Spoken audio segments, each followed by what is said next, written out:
Récemment, on l'a tous vu, mais il y a des rappeurs qui ont été accusés de s'inventer des vies dans leur musique. Et au State, comme d'habitude, eux, ils font tout le contraire. Parce qu'en ce moment, il y a l'histoire d'un jeune basketteur très prometteur qui est en train de faire le tour du pays. Parce que Noah, lui, il avait seulement 17 ans et il y a quelques semaines, il était en voiture avec sa mère. Et puis là, t'as une voiture qui leur a bloqué le chemin et ils ont fait disparaître Noah. Mais le pire, c'est qu'ils lui ont envoyé 17 morceaux de métal dans le corps et le petit Noah, il avait justement 17 ans. Et dans tout ça, sa mère, elle a rien compris parce que son fils, lui, c'était un élève modèle, mais à côté de ça, il vivait une double vie. Parce que la journée, c'était le meilleur basketteur du lycée, mais dès que la nuit est tombée, le poteau, ça devenait la faucheuse. Lui, le soir, il faisait du rap sous le nom de Joker OTV et il était obligé de mettre un masque sur sa tête pour pas briser sa carrière dans le basket. Mais en vérité, il faisait pas que de rapper. Écoutez bien ces 10 secondes d'interview parce que le poteau, là, il balance tout. I just read about the 17-year-old basketball player, straight A student.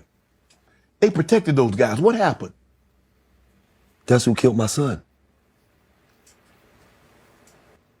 The 17? Yeah. The 17-year-old basketball player that just got shot 17 times? Yes. That's who killed my son. Really?